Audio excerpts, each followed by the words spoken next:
नमस्कार दोस्तों, मैं हूं रजनीश। मैं आपके लिए लेकर आता रहता हूं सीजीडी से रिलेटेड कोई ना कोई टॉपिक। तो आज मैं आपके लिए लेकर आया हूं पूरी सीजीडी, यानी कि पूरी होल सीजीडी को एक ही वीडियो में समझेंगे, जिसमें आपका क्या है सीजीडी, सीजीएस क्या होता है, डीआरएस क्या होता है, एफआरएस क्या होता है, एमआरएस क्या होता है, और कौन कौन से नेटवर्क होते हैं, और ओडोराइजिंग क्या है, ओडोरेंट कौन कौन से होते हैं। इन पूरी सीजीडी को यानी कि एक ही वीडियो में हम समझने का प्रयास करेंगे, एक ट्रेनिंग सेशन के माध्यम से। तो आप हमारे साथ बने रहिए और लास्ट तक तो हम पूरी उसको एक ही वीडियो में समझेंगे। तो अगर वीडियो हमारी पसंद आती है तो प्लीज़ चैनल को सब्सक्राइब कर लीजिएगा और लाइक कर लीजिएगा। चलिए शुरू करते हैं। सीजीडी है क्या? तो सबसे पहले सीजीडी को ही समझते हैं। तो सिटी और local natural gas distribution network क्या होता है? तो सीजीडी यानी कि एक सिटी गैस डिस्ट्रीब्यूशन नेटवर्क है। यह गैस पाइपलाइनों का एक इंटरकनेक्टेड नेटवर्क होता है, जिसमें संबंधित उपकरण लगे रहते हैं जो हाई प्रेशर ट्रांसमिशन से घरेलू के अंतिम उपभोक्ता, domestic, industrial, commercial, even CNG तक एक निश्चित भौगोलिक क्षेत्र के अंतर अनइंटरप्टेड गैस सप्लाई को परिवहन करते हैं। तो ये हमारा सीजीडी होता है, तो जिसमें इंटरकनेक्टेड पाइपलाइनें होती हैं और उनके अपने जगह जगह पर अलग अलग प्रेशर होते हैं।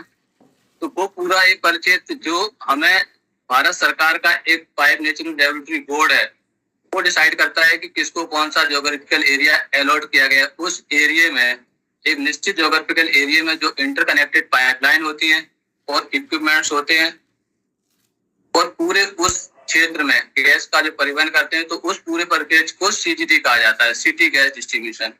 ठीक है सर? तो यहाँ से हम समझ सकते हैं सीजीडी को। सीजीडी को हमने यहाँ पर 3 सेगमेंट में बांट दिया सर।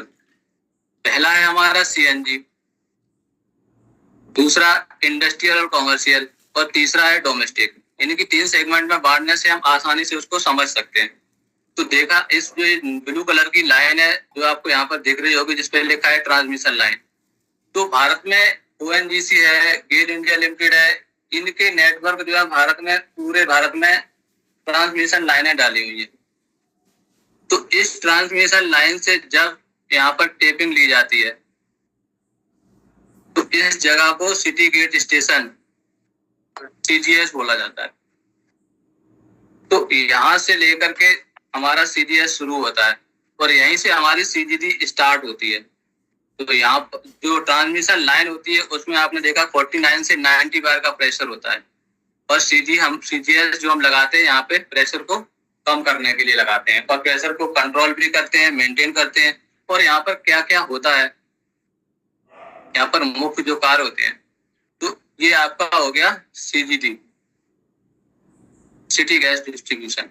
तो सीजीडी नेटवर्क को ऑथराइजेशन कौन देता है? Under the petroleum and natural gas regulatory board है, जो 2006 में बनाया गया था, पीएनजीआरबी का, भारत सरकार ने बनाया था।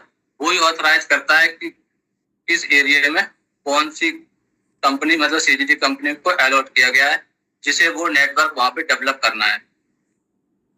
तो ये वो करते हैं। तो इन्होंने अपने कुछ, भारत का जो टेक्निकली बोर्ड है PNGRB, pipe natural regulatory board ने कुछ सुरक्षा मानक और कुछ तकनीकी मानक बनाए हैं। यानी कि सुरक्षा मानकों के साथ साथ कुछ तकनीकी मानक बनाए हैं, जिसमें शहरी व स्थानीय गैस वितरण नेटवर्क पाइपलाइनों के लिए, जिन्हें संक्षिप्त में T4S कहा जाता है, क्योंकि इसमें 4 बार एस आता है, technical standard and specification including safety standard for city और लोकल नेचुरल गैस डिस्ट्रीब्यूशन। यानी कि 4 बार इसमें एस आता है, इसलिए इसे शॉर्ट में हम T4S कहते हैं। तो ये तो हो गया हमारा T4S। और T4S में पूरे गाइडलाइंस लिखे हैं, जिनको ध्यान में रख करके, जिसमें जो गाइडलाइंस दी है उनके अतिरिक्त हम काम नहीं कर सकते। मतलब पूरी सीजीडी में जो भी आदमी काम करेगा, जो इंजीनियर्स होंगे या पूरा स्टाफ होगा, वो इसको ध्यान में रख करके जरूर काम करेगी कंपनी। इनका वायोलेशन नहीं कर सकती, क्योंकि इसको मॉनिटर करने के लिए पीएनजीआरबी है। जी सर, ये हैंड रेस किया गुंजन ने, और मैंने भी किया था। मैं ये कह रहा था ना, वो प्रेजेंटेशन मोड पे कर। मैं ये पूछ रहा था, ये T4S जो है ये क्या अपडेटेड भी होता है हर साल में? जी सर, रिवाइज होता है, अपडेटेड होता है समय समय पर। तो वो आपको PNGRB की साइट पे जाकर के PDF में मिल जाएगा, वहां से आप डाउनलोड करके पूरा पढ़ सकते हो। और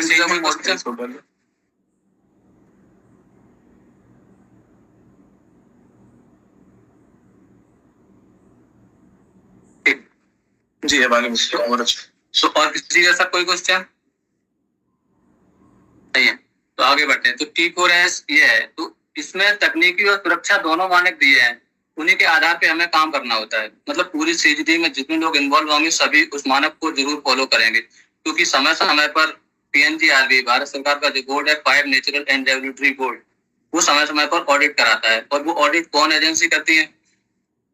तो जिनको PNGRB अप्रूवल देता है वही संस्थाएं इसका ऑडिट करती है। अब हम समझेंगे CGS को कि CGS है क्या। सिटी गेट स्टेशन, तो वो जगह the point where custody transfer of natural gas from natural gas pipeline to CGD, यानी इसका मतलब है कि वो जगह जहां पर गैस की कस्टडी जो है वो ट्रांसफर की जाती है। अब जिस CGD कंपनी को अलॉट किया गया है, तो जहां ट्रांसमिशन पाइपलाइन में टेपिंग ली जाएगी, तो हमने यहाँ पर एक रफ डायग्राम भी बनाया हुआ है, ये वहीं से उठाया जो डायग्राम बनाया था शुरू में। तो आपने देखा होगा यहाँ पे एक टेपिंग ट्रांसमिशन लाइन से जो टेपिंग जा रही है, यहाँ पे 49 to 90 बार का प्रेशर ट्रांसमिशन लाइन में रन करता है। तो जो टेपिंग होती है, इसी जगह को गैस की कस्टडी जो है वो ट्रांसफर हो जाती है। और ये जो लाइन है, आप ट्रांसमिशन लाइन से CGS तक जो लाइन आ रही है, ये आपकी सब ट्रांसमिशन लाइन होती है। और इसकी जो कस्टडी होती है वो CGD कंपनी के पास ही होती है, यानी कि इसका मालिकाना हक, ओनरशिप, पूरी रेस्पॉन्सिबिलिटी CGS सिटी गैस जो CGD कंपनी है उसी की होती है। तो उसको इसके देखरेख और रखरखाव ही करना होता है। तो CGS जो नेटवर्क है सिटी गैस, यहाँ पर सिटी गैस, कुछ लोग इसे सिटी गैस मेजरिंग भी कहते हैं, प्रेशर रेगुलेटिंग स्टेशन भी कहते हैं, क्योंकि यहाँ पर ये काम होता है, गैस को मेजर करना होता है, प्रेशर रिडक्शन करना होता है, इसलिए इसको कुछ लोग CGS की जगह प्रेशर रेगुलेटर स्टेशन भी बोल देते हैं। तो ये तो है हमारा सिटी गेट स्टेशन। तो अब आपकी समझ में आ गया होगा कि सिटी गैस स्टेशन क्या है। वो जगह जहाँ पर गैस की कस्टडी ट्रांसफर होती है, यानी कि पहले वो गेल की लाइन थी तो गेल के पास उसकी कस्टडी थी। अब जो गैस वहां पे ट्रांसफर हो गई ट्रांसमिशन लाइन में, तो ट्रांसमिशन लाइन की कस्टडी जिस CGD कंपनी की है उसकी होती है, तो अब वो कस्टडी उसके पास चली गई। तो हमसे अगर कोई पूछता है तो हम यही कहेंगे कि सिटी गैस गेट स्टेशन जो है वो जगह जहाँ पर गैस की कस्टडी ट्रांसफर होती है। आगे बढ़ते हैं। अब यहाँ पर क्या क्या होता है, तो यहाँ पर क्रिटिकल जो इंफ्रास्ट्रक्चर है, क्रिटिकल एक्टिविटीज और जो प्रोसेस होते हैं उनको हमने शॉर्ट में लिया हुआ है, ये सभी T4S से ही लिए हुए हैं।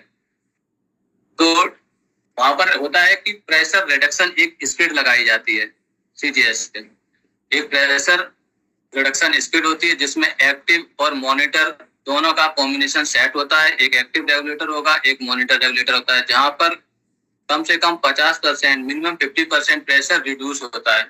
उसमें एक स्लम सेट वॉल्व भी होता है, ओवर प्रेशर प्रोटेक्शन होता है, और क्रिप रिलीफ बार यानी कि PSB और CRP दोनों ही लगे होते हैं। और यहाँ पर ही CGS पर ही ऑनलाइन ओडोराइजिंग इक्विपमेंट्स होते हैं, यानी कि वहीं पर ओडोराइजिंग एक यूनिट लगाई जाती है जिस क्योंकि गैस में स्मेल को मिलाया जाता है, तो वहां पर हम ओडोराइजिंग यूनिट भी लगाते हैं। Height of the vent shall be minimum 3 metre, और अगर कोई इमरजेंसी आए तो गैस को वेंट कराने के लिए 3 मीटर ऊपर तक एक वेंट पॉइंट छोड़ा जाता है, जिससे गैस को इमरजेंसी में या हमें कोई वर्क करना है, मेंटेनेंस का काम करना है, तो पाइपलाइन को खाली करना हो तो हम उससे यूज करते हैं। यहाँ पर ही गैस डिटेक्टर्स लगे रहते हैं ताकि क्रिटिकल लोकेशन जहां जहां पर खतरा ज्यादा हो, हजार्ड एरिया हो, तो वहां पर गैस डिटेक्टर लगाने अनिवार्य है। HSC होता है, health safety security environment management system भी मेंटेन करना होता है। तो इसमें जो हेल्थ सेफ्टी एनवायरनमेंट सिस्टम है, इसमें 3 चीजें मुख्य होती हैं जिनको वो मेंटेन करना होता है हर CGD कंपनी को। पहला होता है एनवायरनमेंट, जिसमें comply with all application laws and regulation करने होते हैं, इफिशिएंटली यूटिलाइज करना है एनर्जी का एंड नेचुरल रिसोर्सेज का, और मिनिमाइज करना है ग्रीन हाउस गैस इमिशन का। तो ये तो हो गया आपकी एनवायरमेंटल रेस्पॉन्सिबिलिटी। दूसरी होती है सोशल रेस्पॉन्सिबिलिटी। HSC मैनेजमेंट की हम बात कर रहे हैं, इसमें सोशल रेस्पॉन्सिबिलिटी भी होती है। इसमें सोशल रेस्पॉन्सिबिलिटी में आता है कि providing the safe network environment with the adequate health hygienic facility, यानी कि हाइजीनिक फैसिलिटी के साथ एक सेफ एनवायरमेंट हमें अपने टेक्नीशियंस को या वर्कर्स को जो मेहनतावर उनको प्रोवाइड कराना होता है, और उनको प्रोवाइडिंग एप्रोप्रिएट पीपी, एक अच्छे पीपी प्रोवाइड कराने होते हैं। तो ये हमारी सोशल रेस्पॉन्सिबिलिटी होती है। और तीसरी रेस्पॉन्सिबिलिटी जो मेन है वो होती है हेल्थ सेफ्टी एंड सिक्योरिटी। इस ये HSC मैनेजमेंट के मुख्य पार्ट होते हैं। तो ये हेल्थ सेफ्टी और सिक्योरिटी मैनेज करना होता है। इसके अतिरिक्त इमरजेंसी रेस्पॉन्स प्लान भी वहां पर देना होता है, डिजास्टर मैनेजमेंट प्लान और रिटेन इमरजेंसी प्रोसीजर होता है। Also provide for the emergency control room, एक कंट्रोल रूम भी बनाना होता है। वहां पर पूरा main round the clock equipment से सज्जित एक व्हीकल होगा, पूरी टीम होगी, ताकि इमरजेंसी आने पर उसे किसी भी फेलियर से हादसे से बचा जा सके। फर्स्ट एड इक्विपमेंट्स होंगे, फायर एक्सटिंग्विशर होंगे, गैस डिटेक्टर्स होंगे, और रिपेयर स्किड होगी, टूल्स होंगे, मैप्स होंगे, और ये सारी चीजें यहाँ पर क्रिटिकल इंफ्रास्ट्रक्चर में आती हैं। ये भी CGD को डेवलप करनी होती है इनके साथ साथ। तो ये तो था। इसके बाद वहां पर क्या क्या मेन फंक्शन होते हैं CGD पर, क्योंकि CGS जो स्टेशन है वहां पर क्या क्या फंक्शन होते हैं। वहां पर आइसोलेशन होता है, ये मेन फंक्शन है। फंक्शन तो बहुत होते हैं पर हमने मेन जी सर रितेश जी, क्वेश्चन रेज है। बोलिए। हेलो जी बोलिए सर। रजनीश जी, वो पूछना चाहता भी, जैसे ऑर्डराइजेशन का टॉपिक बीच में आया, तो मैं ये पूछना चाहता है इसमें कोई स्पेसिफिक रेशियो होता है कि पर SCMH इतने ड्रॉप्स, या फिर इसकी कोई स्पेसिफिक मेजरिंग यूनिट होती है? बिल्कुल सर, अभी हम उसी टॉपिक पे पहुंचेंगे, आगे अभी आएगा। अभी हमने आपको केवल बता रहे हैं, अभी आगे इसका भी टॉपिक आएगा कि ऑर्डराइजिंग यूनिट में कितना स्पेसिफिक मिलाया जाता है। आपके सवाल का जवाब तो वैसे अगर PNG की बात करें तो 10 पार्ट्स पर मिलियन है, और अगर LPG की 10 पार्ट्स पर मिलियन। हाँ, PPM पार्ट्स पर मिलियन, ठीक है सर। जिसमें वो तरीके के वो होते हैं, सल्फर बेस होते हैं और सल्फर फ्री ओडोरेंट होते हैं। तो यहाँ पर सल्फर फ्री होते हैं, टाइमर कैप्टन होते हैं, स्पॉटनिक 177 है। तो अभी हम इन पे चर्चा करेंगे अभी, ठीक है सर। और PNG जो आपका PNG है, सॉरी LPNG में 10 पार्ट्स पर मिलियन होता है, और LPG में 25 पार्ट्स पर मिलियन होता है। सुदेश जी आगे बढ़े सर।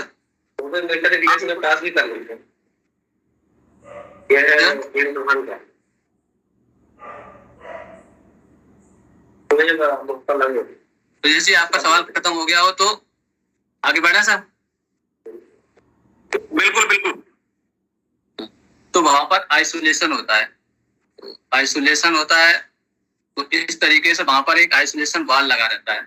तो कभी भी हमें काम करना हो तो इनलेट और आउटलेट दोनों पर होता है, ठीक है।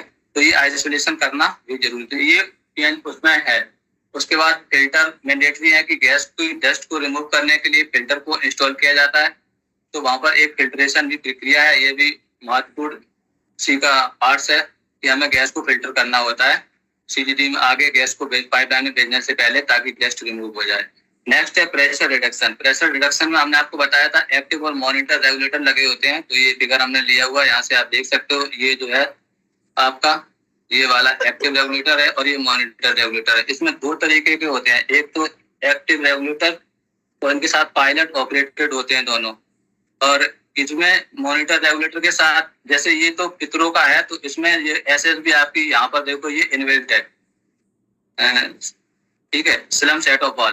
तो अगर यही टाइटैनिक यानी किसी और कंपनी का होता तो उसमें SS भी जो है अलग से लगी रहती है, यानी कि मॉनिटर रेगुलेटर से पहले वो SS भी वहां पर लगी रहती है।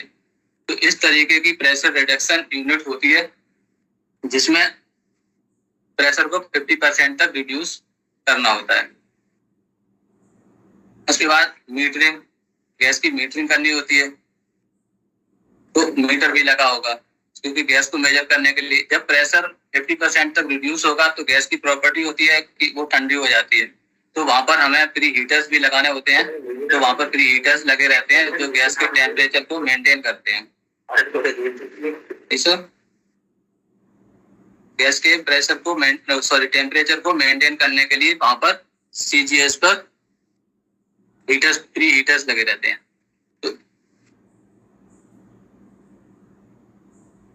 ठीक है, उसके बाद वहां पर पीएसबी होता है, सीआरबी होता है और ऑडराइजेशन होता है, जो कि ऑडराइजेशन की अभी आप बात कर रहे थे। तो पीएसबी अगर आप इनलेट की बात करें तो वहां पर इनलेट पर प्रेशर सेफ्टी वॉल्व होते हैं और वहीं आउटलेट पर सीआरबी यानी कि क्रीप रिलीफ वॉल्व लगे रहते हैं।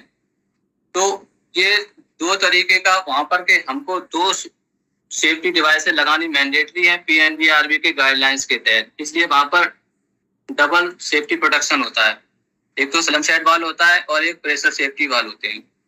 तो ये दो होते हैं। इसके बाद सर आ जाते हैं ऑडराइजिंग यूनिट पर।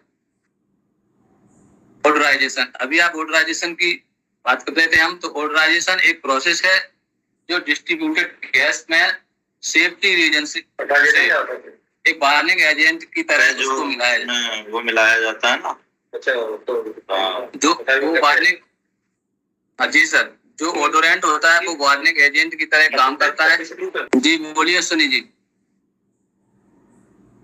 ऑडराइजेशन के बारे में एक बार फिर से बता देना। ऑडराइजेशन एक प्रोसेस है जिसमें वार्निंग एजेंट की तरह ओडोरेंट को मिलाया जाता है ताकि वो वार्निंग एजेंट की तरह काम कर सके। अब जो ओडोरेंट होते हैं वो आपके दो तरीके के होते हैं, एक होते हैं सल्फर फ्री और एक होते हैं सल्फर बेस्ड। तो हम जो ओडोरेंट यूज कर रहे हैं वो आपके सल्फर फ्री है, इथाइल कैप्टन है, स्पॉटलिक है, 107 है, ट्रोफिल मर कैप्टन है, ये ओडोरेंट हैं जो उसमें मिलाए जाते हैं। अब इनकी मात्रा कितनी मिलाई जाती है ये यहाँ पर हमने दिया हुआ है कि पीएनजी के लिए है 10 पार्ट्स पर मिलियन यानी कि 20 मिलीग्राम इथाइल कैप्टन पर क्यूबिक मिलीग्राम मीटर में मिलाया जाता है, और एलपीजी के लिए यही 25 पार्ट्स पर मिलियन होती है। ठीक है, इसका कोई वैलिडिटी भी होता है क्या कि ऐसे मिला के एक बार छोड़ दें और कुछ चलता रहेगा? नहीं, ये कंटिन्यू मिलाई जाती है क्योंकि पीछे से जो गैस आपकी आ रही होगी वो एकदम शुद्ध होगी। तो जहाँ सीडीएस होता है वहां पर एक ओडराइजिंग यूनिट ही लगाई जाती है पूरी, जो इंजेक्ट करती रहती है। जैसे गैस आगे जाएगी वो उसमें इंजेक्ट करती रहती है 10 पार्ट्स पर मिलियन धीरे धीरे। तो और ये प्रोसेस चलता रहता है। जैसे ही आपका वो बंद हो जाएगा स्मेल मिलाना, तो पीछे की जब न्यू गैस आएगी तो उसमें स्मेल होगी नहीं, तो गैस रिसाव का आसानी से पता लगाने में दिक्कत आएगी। तो इसीलिए इसको वार्निंग एजेंट की तरह मिलाया जाता है, क्योंकि उपयुक्त उपकरणों से रिसाव का पता लगाना मुश्किल होता है। इसलिए घनी आबादी वाले क्षेत्रों में, घरेलू में या कमर्शियल में जहाँ पर भी वितरण के लिए इसे भेजते हैं तो गैस रिसाव का पता लगाने के लिए इसमें गंदीकरण की आवश्यकता होती है। इसीलिए हम एक वार्निंग एजेंट को मिलाते हैं और वो वार्निंग एजेंट हमारा होता है ओडोरेंट। और ओडोरेंट कई प्रकार के होते हैं, मैंने आपको बताया कि एक सल्फर फ्री होते हैं, एक सल्फर बेस होते हैं। तो सल्फर फ्री वालों के हमने नाम भी आपको बताए, इथाइल कैप्टन जो मिलाया जाता है, स्पॉटलिक है। लेकिन आपको इथाइल कैप्टन हटा दिया गया है, आप नहीं मिलाते? तो नहीं मिलाते, वो एक अलग है, हम उसको मिला सकते हैं। स्पॉटलिक है, 1007 है, सेंटिनेंटल है और प्रोपिल मर कैप्टन है। हम आपको सारे बता रहे हैं ताकि उनमें से कोई भी आप यूज कर सकते हो। ठीक है सर, ऐसा नहीं है कि स्पॉटलिक ही था अब वो खराब हो गया अब उसे हम यूज नहीं कर सकते, हम उसे अभी भी यूज कर सकते हैं। पर चीजें समय के साथ बदलती रहती हैं, अपडेटेड चीजें आती हैं तो लोग हर चीज को अपडेटेड ले लेते हैं, और ऐसा नहीं है कि पुरानी वाली बेकार हो गई। ठीक है सर, इसका मतलब जो हमारी मेन लाइन आती है, स्टील लाइन या घेर की लाइन आती है, उसमें इथाइल कैप्टन या ऐसी कोई गैस नहीं मिलाई जाती है जिससे बदबू से पता चले? नहीं, मीथेन हम नेचुरल गैस की बात कर रहे हैं, क्योंकि नेचुरल गैस जो हमारी मीथेन है उसमें क्या है कि वो रंगहीन है और गंधहीन है। तो जब रंग भी नहीं है और गंध भी नहीं है तो उसको फाइंड आउट करना, ट्रेस करना मुश्किल होता है। तो कैसे पता लगाओगे आप कि गैस तो खतरा बढ़ जाएगा ना, तो सेफ्टी पर्पज से इसको मिलाया जाता है। नहीं, मेरे कहने का मतलब ये है कि हमारी मेन लाइन आ रही है गेल गैस, उसमें नहीं मिलाया जाता है?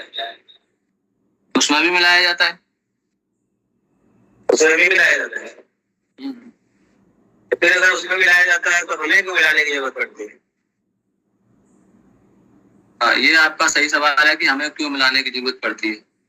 पर कहीं ना कहीं मात्रा क्वांटिटी कम हो जाती होगी वहां से यहाँ तक आते आते, तो शायद इसीलिए मिलाने की। पर हमको मिलाना इसलिए जरूरी है क्योंकि उसने हमको PNGRB ने गाइडलाइंस दिए हैं, उसमें लिखा हुआ है कि मिलाना ही है।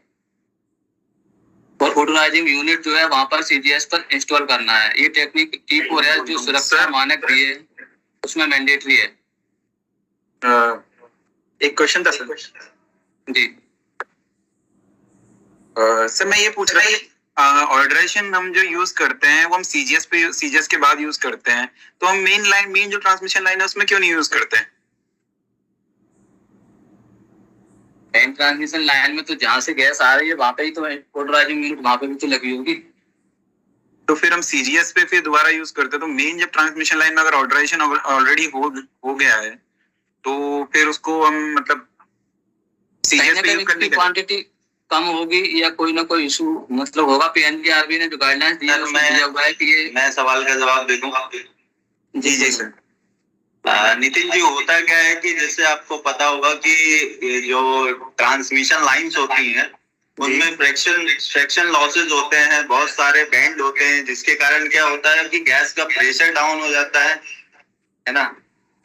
और उसके कारण जो उसमें कंटेंट मिलाया जाता है उसका परसेंटेज जो होता है वो कम होता रहता है।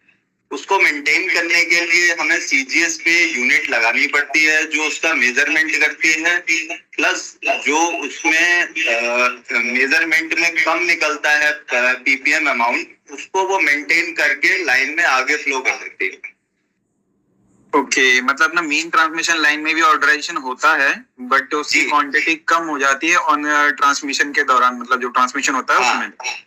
ओके, और आई थिंक ये कारण और भी है कि जो हम मिलाते हैं उसकी एक वैलिडिटी भी होती है 2 से 3 महीने, इसके बाद वो ऑटोमेटिक कम होने लगता है। ओके, इसका भी एक रीजन है कि वो हमें टाइम पे मिलाना पड़ता है। ठीक है सर, थैंक यू। ये भी है। ठीक है सर, आगे बढ़े। जी सर। तो ये ऑर्डराइजिंग होता है। अब वाल्व चेन को समझते हैं। जैसा कि शुरू में हमने आपको बताया था कि हम इसको 3 सेगमेंट में बांट दिया है। तो TGS है, वहां पर प्रेशर जो हमारा होता है 49 से 90 बार के बीच होता है। तो CGS पर प्रेशर रिडक्शन होता है और वहां पर इसका इनलेट प्रेशर 49 से 90 बार के बीच होता है और आउटलेट प्रेशर 19 बार से 26 बार के बीच होता है।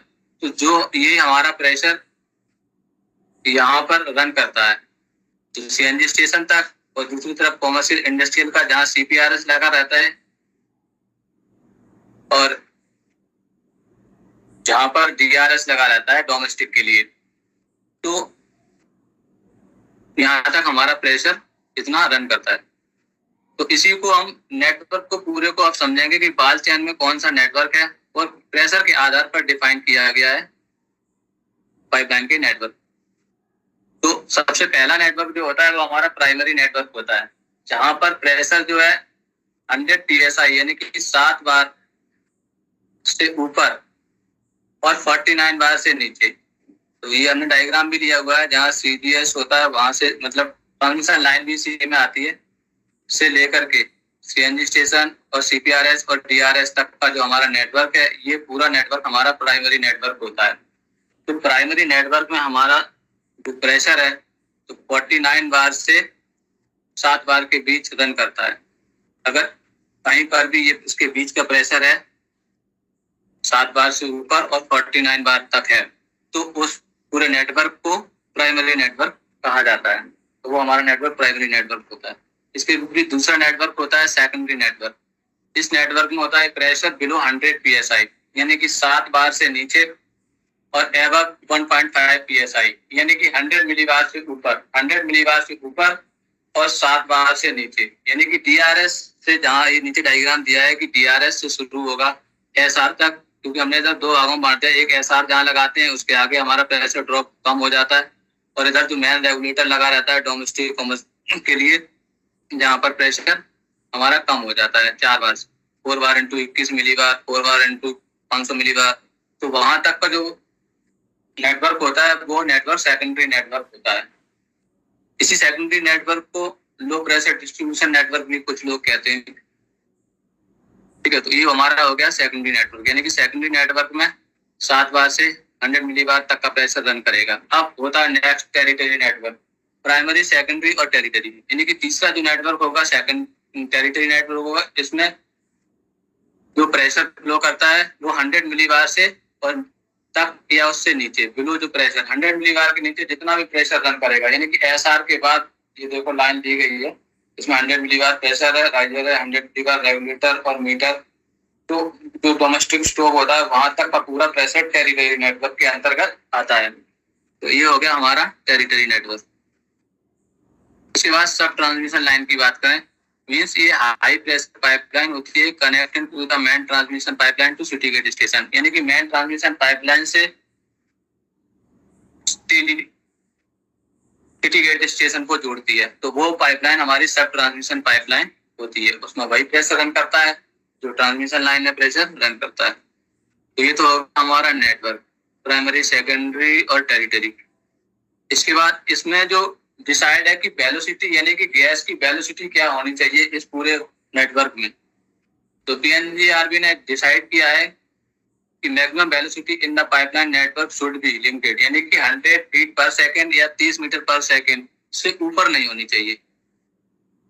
मैक्सिमम वेलोसिटी जो है 30 मीटर पर सेकेंड ही होगी, इससे ज्यादा नहीं। ये उसके Q4S के गाइडलाइंस में है। ठीक है सर, अब आते हैं पाइपलाइन को उसके साइज या टाइप के आधार पर, क्योंकि अभी हमने जो नेटवर्क समझा था वो प्रेशर के आधार पे था।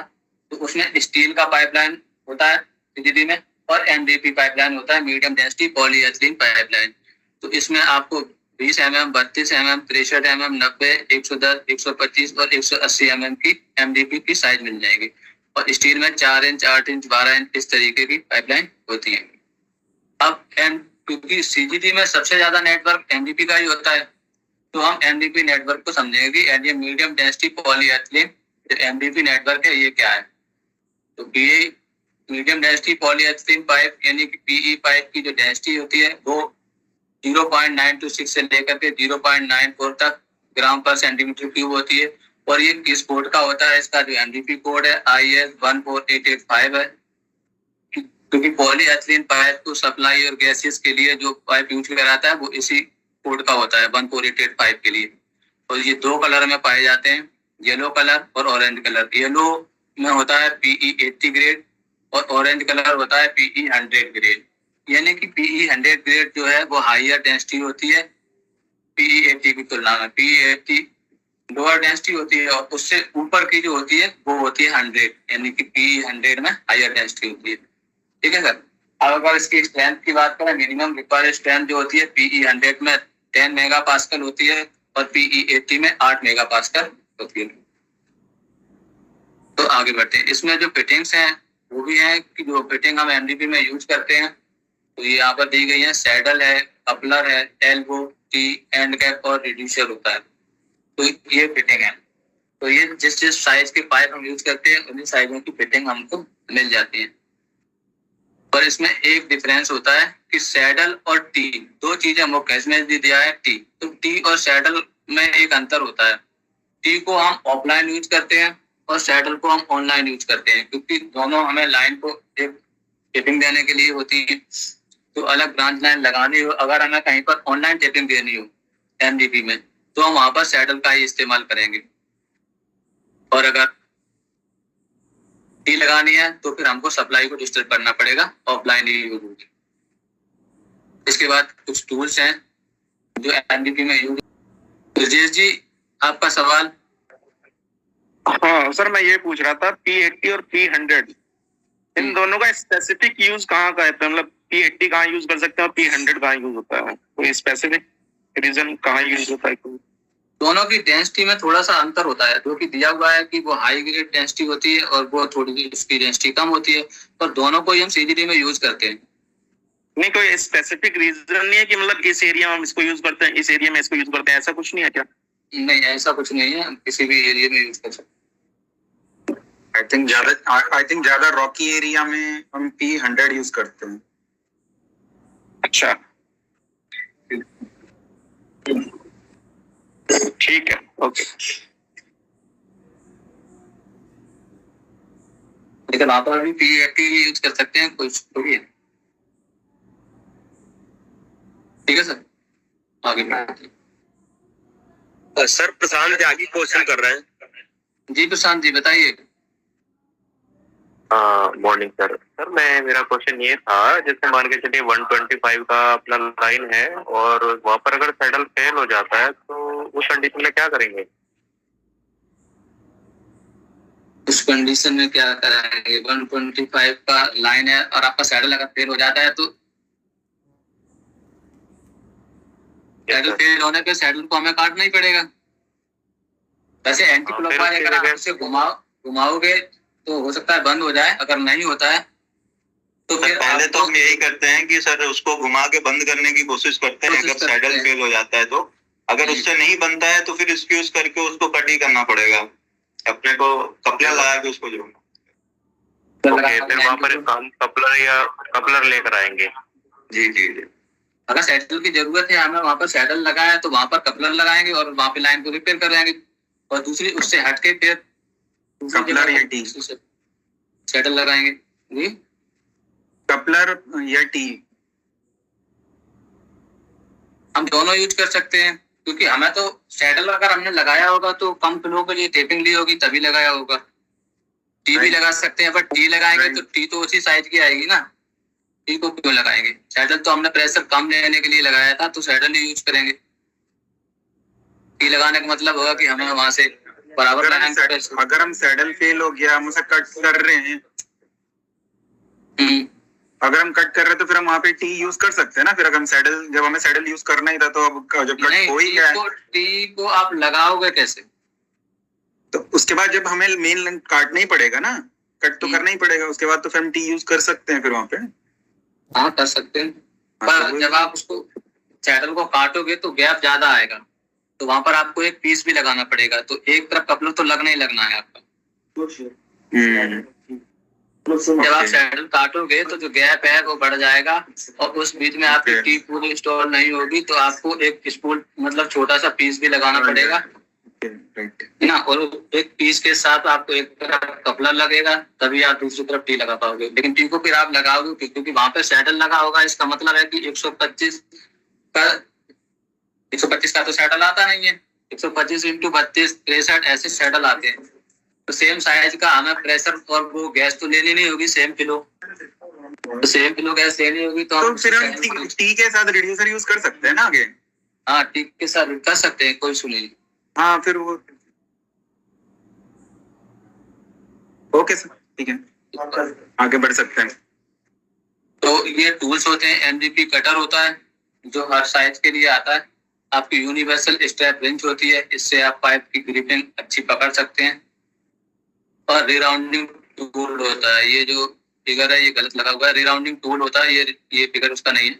रिराउंडिंग टूल जिससे जैसे पाइप में हमने स्क्रूजर लगाया है तो रिराउंडिंग टूल आता है, तो उसको दोबारा बराबर करने के लिए रिराउंडिंग टूल का इस्तेमाल किया जाता है, और ये स्क्रूजर है गैस की सप्लाई को बंद करने के लिए यूज किया जाता है। इसके बाद स्क्रैपर है, यहाँ पर देखो स्क्रैपर से स्क्रैप कर रहे हैं डीपी पाइप को, तो ये टूल्स है। अलाइनमेंट क्लैंप आता है जिससे हम दो पाइपलाइनों को सही अलाइनमेंट में जोड़ सकें। मैन होल कवर की ये वहां पर यूज होते हैं जहां पर बॉल चैम्बर बना होता है उसको उठाने के लिए, और इलेक्ट्रोफ्यूजन मशीन होती है, तो ये तो होते हैं टूल्स। तो इलेक्ट्रोफ्यूजन मशीन से हमको फ्यूजन करना होता है क्योंकि दो घंटों को करने के लिए। इसके बाद आते हैं DRS पर, CGS के बाद हमको DRS भी मेंटेन करना होता है, क्योंकि DRS का इनलेट प्रेशर जो है 19 से 26 बार होता है और इसका आउटलेट प्रेशर 7 बार से नीचे होता है। ये 19 से 26 बार और 7 बार मोस्टली हम लोगों को पता होता है कि 4 बार का प्रेशर एमडीपी में रन करता है, लेकिन अगर हम उसके स्टैंडर्ड की बात करें तो बिलो 7 बार होता है। चलाने को तो 4 बार पे भी कुछ लोग DRS को चलाते हैं, FRS को चलाते हैं, 5 बार पे भी चलाते हैं, एज पर रिक्वायरमेंट होता है। पर जो मैक्सिमम प्रेशर है डाउन स्ट्रीम का वो 7 बार होना चाहिए, इससे ऊपर नहीं होना चाहिए।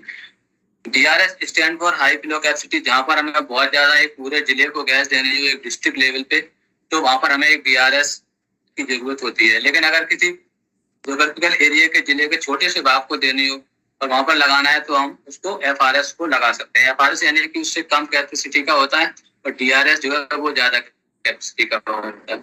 तो क्या होता है ये DRS और क्या होता है FRS, इनको समझते हैं। तो DRS का हमने एक लेआउट लिया हुआ था, ठीक है, इससे समझने का प्रयास करेंगे। ये देखो, ये इनलेट ब्लू कलर की इनलेट लाइन है, यहाँ से गैस इनलेट होती है और यहाँ पर जो 19 से 26 बार का प्रेशर होता है इनलेट प्रेशर,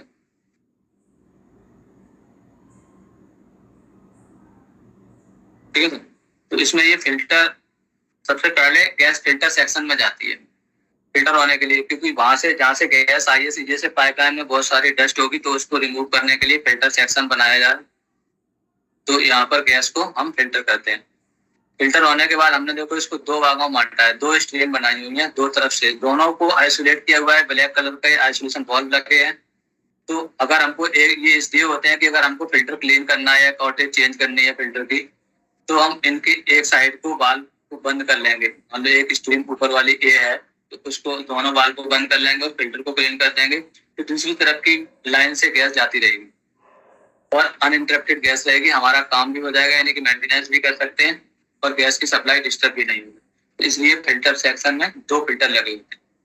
इसके बाद फिर लाइन लूप में आ जाती है और यहाँ पर 2 स्ट्रीमों में इसको बांटा गया है। DRS में 2 स्ट्रीम होती है, एक आपकी ए स्ट्रीम होती है, एक बी होती है। एक स्टैंड बाई में रहती है और एक स्ट्रीम हमारी कंटिन्यू वर्किंग में होती है। तो इसमें देखो हमने अलग अलग दिखाया हुआ है लेआउट में SSB, यहाँ पर लिखा है SSB यानी कि slum set of ball. Monitor regulator से पहले यहाँ पर एक स्लम सेट बॉल लगाया जाता है जो कि सेफ्टी पर्पज से होता है, यानी कि लाइन में प्रेशर बढ़ जाए या डायफ्राम या रेगुलेटर हट जाए या रेगुलेटर फेल हो जाए तो प्रेशर हमारा डोमेस्टिक तक जहाँ जा रहा है सेफ्टी पर्पज से कोई हादसा ना हो, इसलिए स्लम सेट ऑफ बॉल लगा होता है। इसके आगे लगा रहता है हमारा मॉनिटर रेगुलेटर जो कि एक्टिव रेगुलेटर को मॉनिटर करता है। एक्चुअल में अगर देखा जाए तो तीनों चीजें वर्किंग में होती है। मॉनिटर रेगुलेटर को अगर आप कभी भी देखोगे DRS पर या FRS पर जाकर के, तो उसका इनलेट प्रेशर और आउटलेट प्रेशर आपको सेम दिखेगा। तो इसका मतलब ये नहीं है कि वो वहां पर कुछ नहीं कर रहा। मतलब इनलेट और आउटलेट प्रेशर, इनलेट भी जितना है आउटलेट भी उतना, मतलब जितना प्रेशर उसने लिया उतना ही बाहर कर दिया।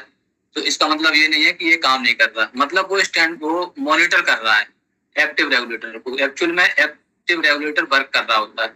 मान लो हमने इसको 4 पे सेट कर दिया कि हमें 4 बार का प्रेशर डाउन स्ट्रीम में लेना है, तो एक्टिव रेगुलेटर हमारा 4 बार पे रन करेगा, मॉनिटर रेगुलेटर 4.2 पे रन करेगा, उससे ज्यादा होना चाहिए, तभी तो वो उसे मॉनिटर करेगा। क्योंकि आपने देखा होगा कि एक्टिव रेगुलेटर के आगे यहाँ पर जहाँ पर ये बैंड पॉइंट है, इस एक्टिव रेगुलेटर के आगे से ऑक्सिलरी ट्यूब लगी रहती है जो एक्टिव, मॉनिटर और SSB तीनों पर आती है, यानी कि 3 स्लम सेट बॉल और मॉनिटर रेगुलेटर और हमारा एक्टिव रेगुलेटर तीनों डाउन स्ट्रीम के प्रेशर को, एक्टिव रेगुलेटर के आगे के जो प्रेशर है उसको सेंस करते हैं।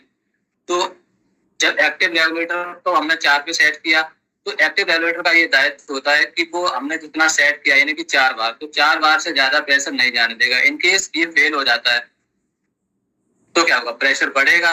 अब जैसे ही प्रेशर इंक्रीज होगा, बढ़ेगा, तो हमने इसको 4.2 पे सेट किया है, तो इसका मतलब था कि 4.2 से ऊपर नहीं जाने देगा, तो वो अपने अंडर कवर ले लेगा। मॉनिटर रेगुलेटर ये अपना अंडर कवर ले लेगा और वो 4.2 से प्रेशर को ज्यादा नहीं जाने देगा, और ये फेल हो जाएगा तो 4.2 प्रेशर हमारा लाइन में रन करता रहेगा।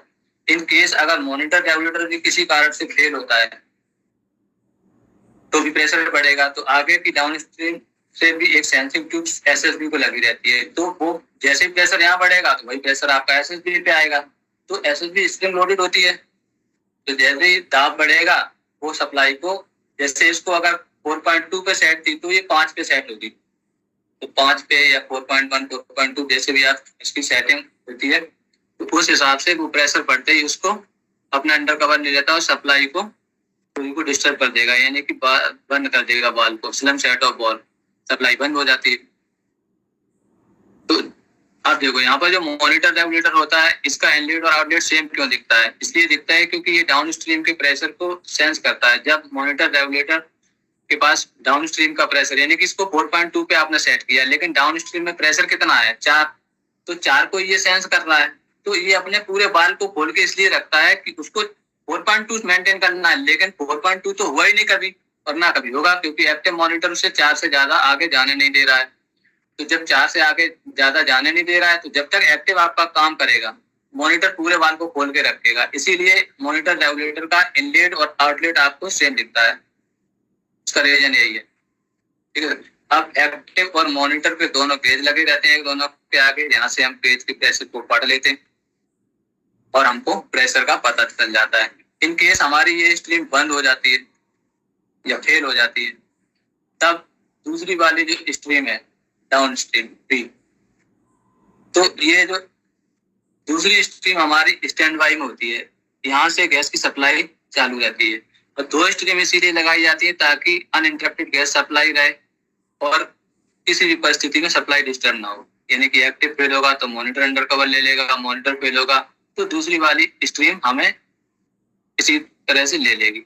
अब ये कैसे ले लेती है, स्टैंड बाई में क्यों चली जाती है? क्योंकि अगर ये 4 पे थी सेट, तो सबसे पहले हमने इसको सेट किया था, हम इसको 3 पे सेट करेंगे, यानी कि 3.5 पे, उससे मतलब कम प्रेशर पे इसको सेट किया जाएगा। अगर ये 3.5 पे सेट होगी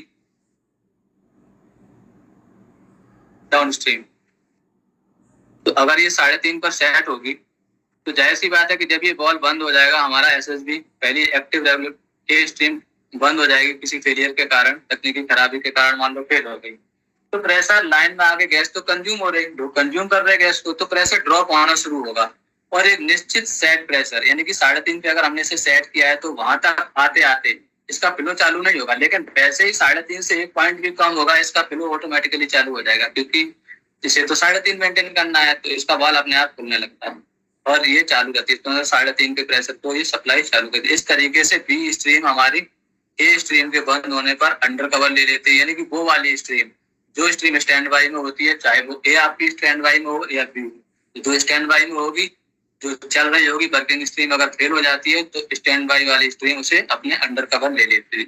इसके बाद ये गैस आगे जाती है और मीटरिंग सेक्शन में जाती है, जहां पर गैस को मेजर किया जाता है। मेजरमेंट होता है कि कितनी गैस गई। तो इसी से तो हमारा रिकंसिलेशन और गैस लॉस बनता है कि यहाँ पर जो गैस सीजीएस से छोड़ी गई और जो सेल जो होगी वो आपकी उसके बराबर होनी चाहिए हर महीने की। अगर वो उसके बराबर नहीं है तो जैसी बात है गैस लॉस हो रहा, कहीं ना कहीं गैस लीक हो रही है एमडीपी में। तो हमें वैसे 6 महीने में एक बार एमडीपी को टेस्ट करने का शेड्यूल होता है, तो इस लेकिन फिर भी अगर लॉस आ रहा है तो हमें उसको टेस्ट कराने की जरूरत होती है। तो मीटरिंग सेक्शन में जाएगी गैस। तो इसमें हम लोग को मीटर के पास भी दोनों तरफ हमने एक आइसोलेशन बॉल लगाया हुआ है। इनकेस अगर मीटर हमारा खराब होता है या उस पर कोई मेंटेनेंस का काम करना होता है, तब हम ये बाईपास लाइन है, इस लाइन को खोल देते हैं और ये मीटर की तरफ वाले दोनों बाल बंद कर देते हैं और मीटर पे काम कर लेते हैं। तो हमारी सप्लाई जो है तब भी बंद नहीं होती और डिस्टर्ब नहीं होती, गैस चालू रहती है। तो ये तो होती है पूरी टीआरएस की प्रोसेस। इसमें सेफ्टी फीचर्स भी लगे रहते हैं। अब सेफ्टी फीचर्स को समझते हैं। वहां पर ये जो ब्लू कलर की आप लाइन देख रहे हो, इसमें फिल्टर के बाद यहाँ पर ये इनलेट है। इनलेट पर हमारा पीएसबी यानी प्रेशर सेफ्टी वॉल्व इंस्टॉल होते हैं दोनों लाइनों में। तो ये हो गया आपका पीएसबी प्रेशर सेफ्टी वॉल्व। तो जैसे ही लाइन में अगर इनलेट लाइन में प्रेशर बढ़ता है तो ये प्रेशर को रिलीज करा रहती है एक्सेस प्रेशर, और इसकी जो सेट प्रेशर क्षमता होती है ये कंपनी से सेट होके आती है कि लाइन में 1% जैसे ही ओवर होगा ये धीरे धीरे रिलीज करा देगी। 1% से ऊपर प्रेशर होते ही इसको रिलीज करा देगी, मतलब रिलीज करा देगी, वापस बंद हो जाएगी। ऐसे ही यहाँ पर डाउन स्ट्रीम में सीआरबी लगी रहती है, क्रिप रिलीफ वॉल्व सीआरबी। यहाँ पर आप देख पा रहे हो एक्टिव रेगुलेटर के आगे दोनों स्ट्रीम में एक सीआरबी लगी है और दोनों का पाइप सीआरबी का एक कनेक्ट होता है इंटरकनेक्टेड लाइन से पीएसबी और दोनों का, और ये पाइपलाइन से ऊपर बेंड गया हुआ है। यहाँ पर ये एटमॉस्फेयर में गैस चली जाती है। यानी कि अगर प्रेशर जो सेट प्रेशर है उससे ज्यादा बढ़ने लगता है तो 1% प्रेशर को ये फ्लो करा देती है, बाहर एक्सेस करा देती है। जो क्रिप रिलीव होता है सीआरबी, क्रिप रिलीव वाले ने कि धीरे से ही इसको रिलीज कर दिया और फिर प्रेशर मेंटेन हो गया, फिर रिलीज कर दिया। अगर बढ़ता है तो, नहीं बढ़ता है तो ये सही से, ये सेफ्टी डिवाइस है जो लाइन में प्रेशर को मेंटेन करके रखती है ताकि कोई एक्सीडेंट ना हो। तो जब हमारी सीआरबी खराब होती है, पहले तो जैसे प्रेशर बढ़ेगा वो पॉपअप करने लगेगी। संजय जी, जी गुंजन का कुछ कोई क्वेश्चन है? एक मिनट। जी गुंजन जी बताइए। रजनीश जी, मैं ये पूछ रहे थे कि जो फिल्टर है ना, गैस फिल्टर, हाँ, अगर उसमें उसको मेंटेनेंस करना हो तो मुझे कैसे आइडिया लगेगा कि इसका मेंटेनेंस करना हो? वैसे तो शेड्यूल होता है कि 1 साल में हमको फिल्टर चेंज करना है। ये जो आईएसओ हम मेंटेन, हमारी जो सीजीडी कंपनी है उसको 18 आईएसओ मेंटेन करने थे ओनडम डिपार्टमेंट को। 18 आईएसओ होते हैं जिसमें एक पेट्रोलिंग का होता है, तो वो आईएसओ आप मेंटेन करोगे तो उस आईएसओ में लिखा हुआ है, इंडियन स्टैंडर्ड है कि आपको साल में 1 बार फिल्टर चेंज करना है, ठीक है सर। और हर 6 महीने में, 6 मंथ में 2 बार फिल्टर को क्लीन करना है। 6 महीने साल में 2 बार फिल्टर को क्लीन करना है और एवरी 15 दिन के अंदर फिल्टर को ड्रेन कराना है। उसमें एक ड्रेन वॉल लगा रहता है तो डस्ट उसमें भर जाएगी, तो ड्रेन वाल के थ्रू हम गैस को बाहर निकाल लेते हैं, डस्ट को, सॉरी। बट मैं नोएडा में मैं देखा था कि फारस की जगह पे ना एक गेज लगा होता है, डिफरेंशियल प्रेशर गेज बोलते हैं, तो फिर उसका क्या काम है उसमें? उसका फंडा मुझे समझ में नहीं आया। बिल्कुल, मैं आपको बता देता हूँ। डिफरेंशियल प्रेशर गेज फोटो तो नहीं है मेरे पास, पर फिर भी मैं आपको समझा देता हूँ। देखो ये आपका फिल्टर है। डिफरेंशियल प्रेशर गेज कहाँ लगता है? जहां पर हमें 2 प्रेशर के अंतर को चेक करना हो, नहीं तो लगेगा। अब अगर यहाँ पर इनलेट प्रेशर आपका फिल्टर से पहले मान लो 19 से 26 बार था, यानी कि 20 बार का प्रेशर मान लो आ रहा है लाइन में, और डाउन स्ट्रीम पे प्रेशर कम होगा, तो उसको पता लगाने के लिए कैसे, ऐसे तो पता चलेगा नहीं। तो यहाँ पर डिफरेंशियल प्रेशर गेज इंस्टॉल किया जाता है फिल्टर पे। तो ये आपको जहाँ प्रेशर डिफरेंस होता है वहीं पर पता लगाने के लिए यूज किए जाते हैं डिफरेंशियल प्रेशर गेज। तो यहाँ पर डिफरेंशियल प्रेशर गेज लगे रहते हैं फिल्टर के पास, हर फिल्टर पे लगा रहता है। डीआरएस पे भी होगा, एफआरएस पे भी होगा, इवन आपको इंडस्ट्रियल कॉमर्शियल में आप जाओगे, इंडस्ट्रियल में जहाँ स्किड लगी रहती है उसमें भी डिफरेंशियल प्रेशर गेज लगा रहता है। तो इस डिफरेंशियल प्रेशर गेज का यही काम होता है कि उसमें 2 तरफ डिफरेंशियल प्रेशर गेज की सुई जो होती है सेंटर में होती है, एक तरफ आपका प्लस होगा, एक तरफ आपका माइनस होगा, तो डेल्टा बना रहता है और उसमें एक तरफ प्लस पे सिंबल होते हैं, एक तरफ माइनस में सिंबल होते हैं। तो माइनस का मतलब है कि प्रेशर एक तरफ ड्रॉप है, यानी कि एक तरफ उसकी इनलेट लाइन होगी, जहाँ इनलेट लाइन होगी वो प्लस की तरफ उसमें कनेक्ट रहती है ट्यूब से, और ट्यूब लगी रहती है, ट्यूब से गेज को कनेक्ट करते हैं। और डाउन स्ट्रीम की लाइन फिल्टर के जो दूसरी तरफ होती है डाउन स्ट्रीम, एक तो होता है इनलेट, एक आउटलेट। तो आउटलेट की तरफ से जो होगा वो माइनस की तरफ जुड़ा रहेगा। अब आपकी सुई जो है वो एक डेटा पर होनी चाहिए, ना प्लस में ना माइनस में। अगर आपकी प्लस की तरफ जा रही है सुई, प्लस की तरफ जा रही है तो पीछे का प्रेशर कम हो रहा है, और अगर आपकी माइनस की तरफ जा रही है सुई, इसका मतलब उधर का प्रेशर कम हो रहा है और इधर प्रेशर ज्यादा है, मतलब डस्ट भर गई है इस पाइपलाइन फिल्टर में। तो जितना प्रेशर लॉस हो रहा है डस्ट की वजह से, जो इनलेट पे प्रेशर है वो आउटलेट पे प्रेशर नहीं मिल रहा है। इसका मतलब हमारा फिल्टर चौक हो गया है, तभी तो डाउन स्ट्रीम पे प्रेशर मेंटेन नहीं हो पा रहा। तो ये आपको पता, जो डिफरेंशियल प्रेशर गेज है एक इंडिकेटर की तरह काम करता है कि इसमें इतनी डस्ट आ गई है, तो वहां पर हम उससे पता लगा लेते हैं। Okay, thank you sir. जी जी बिल्कुल।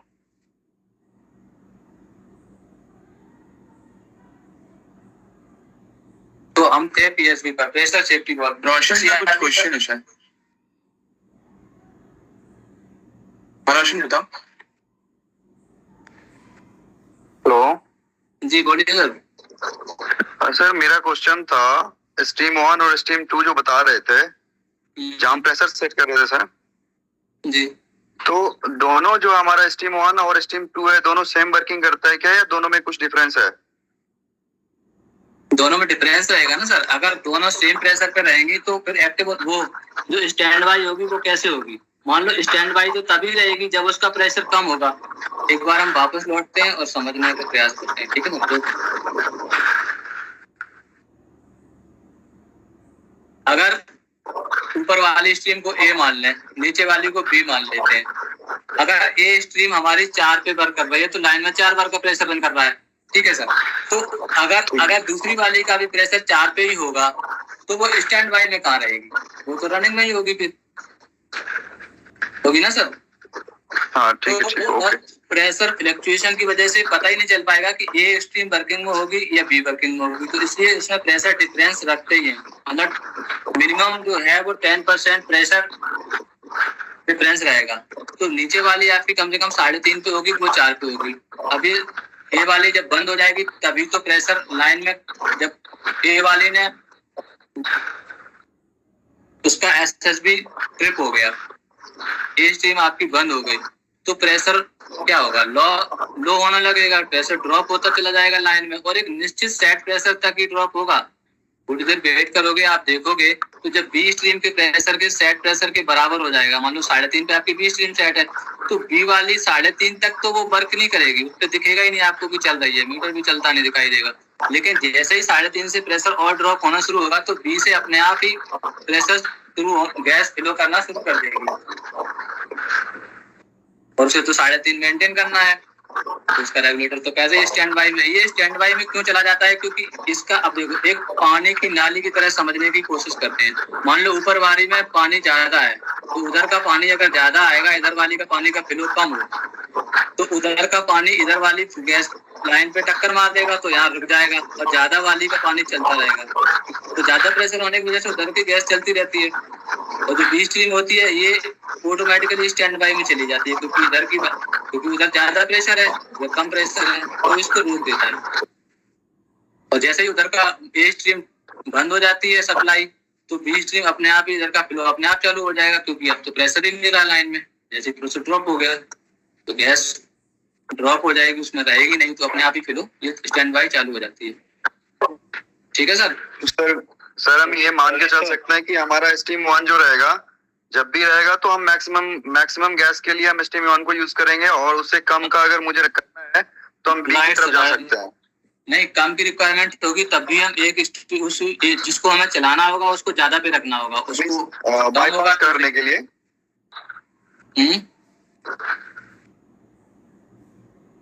हेलो, अगर हमें मान लो ए स्ट्रीम पे काम करना है और बंद कर दी, प्रेशर हमें 4 ही मेंटेन करना था, तो हमें स्टैंड बाई जो स्ट्रीम थी उसके प्रेशर को दोबारा से सेट करना होगा और प्रेशर को बढ़ाना होगा। ठीक है sir. Okay sir. Rajneesh sir ji sir, इसमें एनआरबी भी लगी होती है? हाँ, एनआरबी लगी है ना, ये मीटर के आगे। अभी हम मीटर पर थे, मीटर सेक्शन में, तो अभी उस पर चर्चा करने वाले थे। ये एनआरबी लगी है, ये इसके मीटर के आगे एक एनआरबी लगाई जाती है। ये भी लगानी जरूरी होती है क्योंकि ये नॉन रिटर्न वाल्व होता है। मान लो आगे तो प्रेशर लाइन में मेंटेन है, किसी कारण पीछे प्रेशर नहीं रहा तो क्या होगा, बैक प्रेशर मारेगा और मीटर पे हिट करेगा, तो हमारा मीटर खराब होने के चांस होते हैं। तो मीटर खराब होने के चांस तो मोस्टली खराब ही हो जाते हैं। तो इसलिए एनआरबी नॉन रिटर्न वाल्व, यानी कि एक ही दिशा में गैस को जाने देगा, बैक नहीं जाने देता है, तो इसे यहाँ पर एनआरबी भी यूज करते हैं। सर मीटर कौन सा लगा होता है अपना? मीटर कौन सी क्लास का? मीटर तो डिपेंड करता है आरपीडी, टरबाइन या कौन सा मीटर हमको वहां पर सेलेक्ट किया गया है जो लगा है।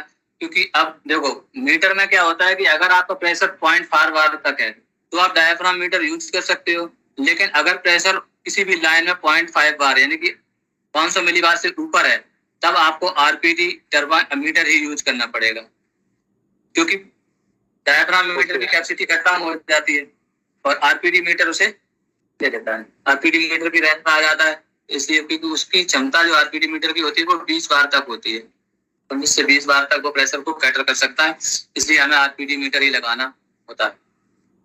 ठीक है सर।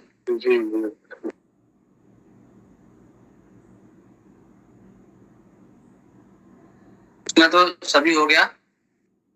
अब इसके बाद देखो डीआरएस के बाद आता है सर्विस रेगुलेटर। आपने नेटवर्क देखा होगा, अभी हमने पीछे दिखाया था आपको नेटवर्क। यहाँ पर देखो डीआर 19 से 26 बार लिखा है डीआरएस, तो डीआरएस का प्रेशर 19 से 26 बार था। और यहाँ पर आपका प्रेशर अब 4 बार हो गया। तो 4 बार जब प्रेशर रन करेगा तो फिर वो सीधा एसआर तक जाएगा। तो इसके बाद हमारा आता है एसआर या रेगुलेटर। तो अब हम एसआर या रेगुलेटर को समझते हैं। इसके बाद लगता है एसआर यानी कि सर्विस रेगुलेटर। इसका इनलेट प्रेशर 4 बार होता है, ये 4000 मिलीबार, और आउटलेट प्रेशर 100 मिलीबार होता है। ये 100 SCMH, 150 SCMH, 250 ऐसे कैपेसिटी में आते हैं। तो एज पर रिक्वायरमेंट होता है कि जितनी हमें कैपेसिटी की जरूरत होती है उतने का ये कैपेसिटी का हम एसआर लगाते हैं। एक एवरेज मान लेते हैं कि मान लो एक यूजर की कंजप्शन जो है 0.5 या 0.45 यही होती है पर डे कंजप्शन। 0.5 कंजप्शन अगर हम मान लें एक यूजर की, तो 0.5 को 100 से भाग दे देंगे तो 200 आएगा। यानी कि 100 SCMH एसआर की जो कैपेसिटी होगी 200 या 250 घर चलाने की होगी। तो जिस सोसाइटी में 200 250 घर होंगे तो वहां पर 100 SCMH का हम एसआर लगा सकते हैं, क्योंकि सभी लोग एक साथ यूज नहीं करते, इसलिए 10% फ्लक्चुएशन एप्लीकेबल है। और एसआर को वहां लगाते हैं जहां पर large number of customer SR capacity के हिसाब से कनेक्ट करने होते हैं। यानी कि एक ही रेगुलेटर से कई कस्टमरों को जोड़ना हो तो एक सोसाइटी में, तो वहां पर हम एसआर ही लगाते हैं। इसके विपरीत जो रेगुलेटर है डोमेस्टिक रेगुलेटर, इसको वहां यूज करते हैं क्योंकि इसमें भी 4 बार इंटू 21 मिलीबार प्रेशर होता है और इसका आउटलेट प्रेशर 21 मिलीबार और पिलो कैपेसिटी 6.5 SCMH होती है। तो अब इसकी 6.5 SCMH होती है और एक यूजर की एवरेज कंजप्शन 0.5 मानी गई है। तो अगर हम भाग दें तो 11 या 12 घर ही कनेक्ट कर सकते हैं। तो जहां पर 10-11 लोगों को गैस देनी हो तो हम एक रेगुलेटर से ही दे सकते हैं। वहां पर हम इस रेगुलेटर मान लो कोई छोटी सर एक सवाल था सर जी। सर ये कैसे डिसाइड करेंगे कि किसी मतलब 200 SCMH के रेगुलेटर से कितने कस्टमर को हम गैस सप्लाई दे सकते हैं? हाँ वही तो, 200 SCMH का अगर रेगुलेटर है तो एक की एवरेज कंजप्शन 0.5 मान लेते हैं। पॉइंट मानी गई है कि एक यूजर 0.5 गैस यूज करता है, ठीक है। तो स्टैंडर्ड है, इसका कुछ स्टैंडर्ड में तो नहीं लिखा है, लेकिन जो मार्केटिंग डिपार्टमेंट है उन्होंने डिसाइड किया है कि एवरेज जो कंजप्शन है वो आपकी कस्टमर की 0.5 है इंटू 2 पर आवर। तो सर उसके अगर कोई आधार से कस्टमर 3 बर्नर का चूल्हा यूज कर रहा है, वो डिपेंड करता है मार्केटिंग वालों ने किस पे किया है। मान के चलिए 2 बर्नर मार्केटिंग के वाले लिए क्या किया करते है। हैं, ओवरऑल जो उनके पास पूरा एरिया होता है, सभी की लार्ज नंबर ऑफ कस्टमर का डेटा होता है, सबके जी। आधार पर वो उसमें एवरेज कंजप्शन निकालते हैं, तो वो ज्यादा एक्यूरेट होती है क्योंकि उन्होंने लार्ज नंबर ऑफ कस्टमर लिए होते हैं। तो एवरेज कंजप्शन के आधार पर हम कैलकुलेट कर लेते हैं। वैसे ये स्टैंडर्ड में नहीं है, T4S में कहीं मिला नहीं, अगर आपको मिले तो हमें भी शेयर कर देंगे। सर मतलब अगर हम उस मान लीजिए किसी सोसाइटी में अगर हमने 200 SCMH का रेगुलेटर लगा दिया, ठीक है, और अगर 0.5 का कंजप्शन हम लेते हैं, अगर 400 हो गए, अगर वो फ्यूचर में 400 से ज्यादा बढ़ जाएंगे तो फिर हमें रेगुलेटर चेंज करना पड़ेगा या तो हमें एक एक्स्ट्रा और लगाना पड़ेगा। बिल्कुल सर, अगर यूजर बढ़ जाते हैं फ्यूचर में तो रेगुलेटर चेंज कर देंगे, और क्या हमारे पास और कोई बेहतर ऑप्शन तो होगा नहीं रेगुलेटर चेंज कोई करना। हमें ये फॉर्मूला नहीं है या कोई वो नहीं है जिससे हम एक्यूरेट निकाल सके कि कितने कस्टमर एक रेगुलेटर से हम चला सकते तो हैं। निकाल तो लिया सर कि 400 कस्टमर आप उसे दे सकते हो, तो 400 चल जाएंगे उससे, उस पे कैपेसिटी लिखी होती है। तो उस नहीं, कैपेसिटी वो का तो ही सर लगाएंगे। कैपेसिटी तो SCMH में लिखी होती है कि इतना SCMH है, इसका फ्लो रेट है, इतना प्रेशर है इसका, वो ये नहीं डिफाइन होता है उसपे कि कितने कस्टमर चल सकते हैं उसपे। तो आप ऐसे ही तो निकालोगे कि एवरेज कंजप्शन एक यूजर की कितनी है वो उसके सर आधार। आपने बताया कि हम मार्केटिंग के डाटा से ले सकते हैं, मतलब कोई अपने पास में ये गाइडलाइन में ये नहीं है कि हम कितने कस्टमर चला सकते हैं। गाइडलाइंस में नहीं मिला हमें। जी ठीक है सर, ठीक है, ओके, थैंक यू। हेलो, ये किसी का और हाथ उठा हुआ है जी। विशाल कुमार। विशाल जी बताइए। भाई मैं कह रहा था, जैसे हम जब किसी एरिया में एसआर का डिसीजन लेते हैं, एसआर लगाना है हम इस एरिया में, तो हमें लगता है कि जितना मार्केटिंग अपने रजिस्ट्रेशन उठाए होंगे या जितना भी उनको काउंट ऑफ होम या चूल्हे का जो भी काउंट मिला होगा, हम उससे 10% या 15% एक्स्ट्रा लेके चलते होंगे। उस हिसाब से एसआर की इंस्टॉलेशन करते होंगे, ताकि कल को 5-10 साल बाद जो भी अगर कुछ बढ़ता है जनसंख्या, तो हम उस हिसाब से कम 15-20 साल तक हम उसको चेंज करने की हमारी नौबत ना आए, ऐसा कुछ।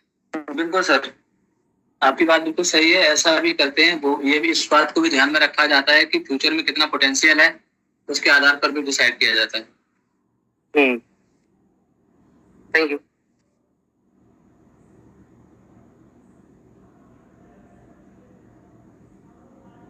बढ़े सर। तो ये होता है आपका डोमेस्टिक रेगुलेटर। तो इससे आप 10 से 12 घर कनेक्ट कर सकते हैं। इसके बाद हमारा आता है मीटर रेगुलेटर। मीटर रेगुलेटर का इनलेट प्रेशर 100 मिलीबार होता है, आउटलेट प्रेशर 21 मिलीबार। हमने यहाँ पर लिखा, और इसकी फ्लो कैपेसिटी जो है 2.5 SCMH होती है, यानी कि अब 2.5 SCMH।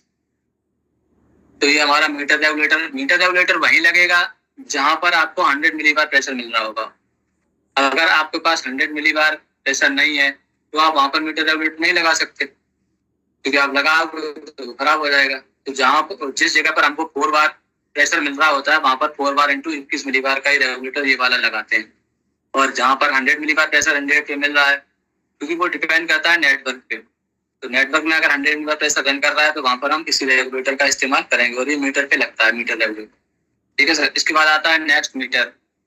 मीटर का इनलेट प्रेशर 21 मिलीबार होता है, आउटलेट प्रेशर भी इसका 21 मिलीबार होता है। लेकिन अगर ये जो प्रेशर इसको मिलता है, हमने उसके आधार पे लिखा है कि इसका इनलेट और आउटलेट दोनों 21 मिलीबार ही होता है। प्रेशर लॉस भी होता है, 1 मिलीबार का प्रेशर कम से कम इसमें लॉस हो जाता है। लेकिन इसकी जो कैपेसिटी होती है मीटर की प्रेशर कैटर करने की, वो 0.5 यानी कि 0.5 बार होती है। इसमें 0.5 बार तक का प्रेशर हम अप्लाई करा सकते हैं। रेटिंग है इसकी G1.6 और इसकी minimum flow capacity 0.016 metre cube. Minimum flow का मतलब है कि अगर गैस फ्लो 0.016 से कम है तो ये मीटर रीड नहीं करेगा, और मैक्सिमम फ्लो का मतलब है 2.5 मीटर क्यूब पर आवर, यानी कि इससे अगर ज्यादा गैस का फ्लो है तो फिर ये मीटर की एक्यूरेसी खराब होगी और मीटर सही रीड नहीं करेगा। ठीक है सर। और ये टाइप है, डायफ्राम टाइप का होता है। कैपेसिटी इसकी 2.5 मीटर क्यूब पर आवर है। इसकी अगर लीटर में कैपेसिटी पूछी जाए तो इसकी लीटर में कैपेसिटी 1.2 लीटर होती है। हेलो हेलो जी, बताइए विशाल जी। रजनीश सर, जी मेरी आवाज जी आ रही है रजनीश सर? जी, बताइए। रजनीश सर, मेरा एक क्वेश्चन था। जी मेरा क्वेश्चन ये था कि आप बता रहे हैं कि जो एक बर्नर की जो रिक्वायरमेंट होती है 0.5 होता है, ऐसे बोला ना सर? तो मैं जानना चाहता हूँ कि हेलो जी एक बर्नर का 0.5 होता है, तो मान लीजिए कोई एक चूल्हा है, उसमें 5 बर्नर लगे हुए हैं। तो अगर 5 बर्नर हैं तो उसका हम 0.5 से मल्टीप्लाई करेंगे तो 2.5 मीटर क्यूब पर आवर हो रहा है उसका फ्लो। तो ये फिर मीटर हमारा वर्क तो करेगा नहीं, उसको गैस फ्लो कैसे मिलेगा उसका? सर, शायद आपने मेरी बात को सही से सुना नहीं। मैं एक बार फिर से रिपीट करता हूँ कि मैंने ये नहीं बोला था कि एक बर्नर की कंजप्शन 0.5 बार है। मैंने ये बोला था कि एवरेज कंजप्शन जो पर यूजर है वो आपकी 0.5 बार है। एवरेज कंजप्शन यानी कि जो टोटल कंजप्शन होती है पर कस्टमर की, और उस पर डे की, उस कंजप्शन को कैलकुलेट करते हैं नंबर ऑफ कस्टमर से। नहीं, एक्चुअली मैंने कहीं पढ़ा था, एक बार मैंने पढ़ा था कि एक बर्नर होता है, बर्नर को रिक्वायरमेंट जो फ्लो होता है वो 0.38 मीटर क्यूब पर आवर होता है। एक बर्नर को जलने के लिए इतनी गैस चाहिए होती है मिनिमम। वो डिपेंड करता है जो सर एक्चुअली में हमारा जो मीटर का मिनिमम फ्लो होता है 0.016 मीटर क्यूब पर आवर होता है मिनिमम, है ना? और मैक्सिमम 2.5 होता है। और तो उस बेसिस पे मैंने T4S में पढ़ा था 0.38 मीटर क्यूब पर आवर होता है जो कंजप्शन एक बर्नर को चलने के लिए चाहिए होता है गैस का। तो उस हिसाब से अगर हम एवरेज निकालेंगे तो 4 बर्नर का चूल्हा है तो एवरेज मान लीजिए, अगर वही कहीं कहीं ना 5 बर्नर का भी होता है, कहीं बहुत सारे चूल्हे ऐसे मिल जाते हैं जो इटालियंस होते हैं, और वैसे आपने देखे होंगे कई सारे चूल्हे 5 बर्नर के होते हैं। तो उस हिसाब से आप 0.5 का एवरेज बता रहे हैं, वो शायद आई थिंक मुझे ठीक नहीं लग रहा है। हो सकता है तो मैं आप दो बातें कह रहे हो। एक तो बर्नर है, आप बर्नर पे चले गए, बर्नर की कंजप्शन कितनी है, उसकी कैपेसिटी कितनी है, वो अलग है। पर बर्नर अलग अलग होते हैं, अलग अलग कंपनियों के अलग अलग बर्नर आते हैं, सबकी गैस कंज्यूम करने की अलग अलग कैपेसिटी होती है। किस टाइप का बर्नर है वो डिपेंड करता है, बर्नर वाले टॉपिक में मिलेगा आपको। ठीक है सर। नहीं, वो एवरेज वो और एवरेज कंजप्शन एक अलग मुद्दा है। एवरेज अलग कंजप्शन लिया गया है सर। वो एवरेज कंजप्शन का मतलब होता है जैसे आप 10 मीटर क्यूब गैस यूज कर रहे हो पर डे, मैं 15 मीटर क्यूब यूज कर रहा हूँ, ठीक है सर, और रविंदर जी 5 मीटर क्यूब गैस यूज कर रहे हैं। कोई साथ इन अब 3 लोगों की हमने टोटल को जोड़ लिया गैस कंजप्शन को, इसमें से 3 से डिवाइड कर देंगे, वो मैं समझ गया कंजप्शन आएगी वो एवरेज कंजप्शन होता है। जी सर, ओके ओके। और ऐसे ही हमने बोला कि लार्ज नंबर ऑफ कस्टमर, क्योंकि कॉमर्स जो बिलिंग डिपार्टमेंट होता है उसके पास सभी का डेटा होता है। तो मान लो 30,000 यूजर है एग्जाम्पल के तौर पे, तो 30,000 यूजर ने एक महीने में कितनी गैस खर्च की। अब उन्होंने निकाला कि एक दिन में कितनी गैस खर्च की, फिर उन्होंने उसको डिवाइड की तो 30,000 के भाग दे दिए जो टोटल कंजप्शन आए। ऐसे वो कैलकुलेट करते हैं कि पर हावर कितनी कंजप्शन, एवरेज कंजप्शन क्या है।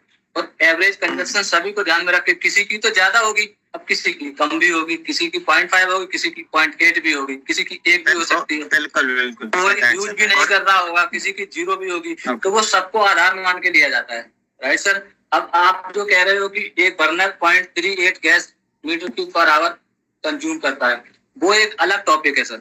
वो बर्नर पे चला जाता है कि एक बर्नर की कंज्यूम कैपेसिटी गैस की इतनी है, तो 2 बर्नर की इतनी है, 3 बर्नर की इतनी होगी। उसमें भी रेटिंग होती है, अलग अलग तरीके के अलग अलग बर्नर होते हैं, अलग अलग कंपनियों के होते हैं, तो हर कंपनी का बर्नर रेटिंग अलग अलग होता है, ठीक है सर। तो और ये भी है ना सर कि सारे बर्नर एक साथ वर्क भी तो ना कर रहे होते हैं। हाँ, ये भी सही है। तो उन सारी बातों को ध्यान में रख के वो डिसाइड किया जाता है। ओके, मैं समझता हूँ रजनीश जी आपकी बात आप समझ गए होंगे कि जो हम बता रहे हैं बिल्कुल वो अलग है। जी जी जी जी जी। और किसी का हाथ था, हाँ विशाल जी बताइए। वो मैंने डाउन नहीं किया, भूल गया था, सॉरी। अच्छा, रविंदर जी आपका हाथ खड़ा है सर। सर एक चीज बोल रहा था मैं जी कि जो हम ये वैसा क्रम शो 1 मिनट सर, ये बंद कर दें इसका स्पीकर। हाँ सर, जब हमने एसआर का सिलेक्शन कर रहे हैं, हाँ, वो हम सर एवरेज कंजप्शन ले रहे हैं 0.5। तो सर हम सारे बर्नर, सारे जितने भी कॉलोनी में कंज्यूमर्स हैं वो एक साथ वर्क भी तो नहीं कर रहे हैं ना, मतलब कम एक साथ वर्क नहीं कर रहे, इसीलिए तो एवरेज कंजप्शन लिया जाता है। एवरेज का मतलब होता है कि कोई यूज कर रहा है, कोई नहीं कर रहा है, किसी की कंजप्शन ज्यादा है, इसीलिए हम 0.5 एवरेज ले लेते हैं सबका पर कनेक्शन का। हाँ, पर कनेक्शन पर यूजर ही होता है वो। पर यूजर वही पर कनेक्शन हो गया। बर्नर वाली बात हो रही थी, ये बर्नर का आई थिंक हम कैलकुलेशन कॉमर्शियल में करते हैं, कॉमर्शियल में भी करते हैं, लेकिन जब ऐसा डिसाइड करेंगे तो ऐसे ही तो करेंगे, कैसे करेंगे। आपके पास कोई बेहतर वो बर्नर का जो एक क्वेश्चन कर रहे थे ना, पर बर्नर वाला कैलकुलेशन, तो उनका ही आंसर कर रहा था मैं कि बर्नर का जो कैलकुलेशन है, बर्नर का जो कैलकुलेशन करते हैं वो लोड टेस्ट में वहां पे किया जाता है। मैं उसी पे भी आऊंगा अभी। जो कॉमर्शियल और इंडस्ट्रियल होते हैं वहां पर एक हाँ, वहां पर एक बर्नर की कंजप्शन इतनी है, तो वहां पर अगर वो 10 भट्टियां यूज कर रहा है तो वहाँ कैलकुलेट कर लेते हैं कि 10 को उससे मल्टीप्लाई करा देते हैं। जो कंजप्शन आती है उसी कंजप्शन के आधार पर वहां पर डिसाइड किया जाता है कि हम वहां पर इतने कैपेसिटी का मीटर लगाएंगे। राइट सर, वही क्वेश्चन जो अभी चल रहे थे ना टॉपिक की, पर बर्नर का कैलकुलेशन का टॉपिक चल रहा था, तो उसी को मैं थोड़ा क्लियर कर रहा था कि हम एक एवरेज ले लेते हैं 0.5 CMH, इसका मतलब पर कंज्यूमर का ले लेते हैं हम एवरेज, ऐसा किसी भी सोसाइटी में एसआर का इंस्टॉलेशन के लिए। हाँ, ये सोसाइटी में इंस्टॉलेशन के लिए है। और कमर्शियल में क्या होता है, जो भट्टियां होती हैं उन पे उनकी कैपेसिटी लिखी रहती है जो आप मार्केट में खरीदोगे, तो वो अलग अलग कंपनी के बर्नर आते हैं, उनमें कंडीशन जो है फिक्स होती है, तो वो कैलकुलेट कर लेते हैं। उसी आधार पर मीटर को डिसाइड किया जाता है कि हमें इतनी कैपेसिटी का मीटर और रेगुलेटर इंस्टॉल करना होता है।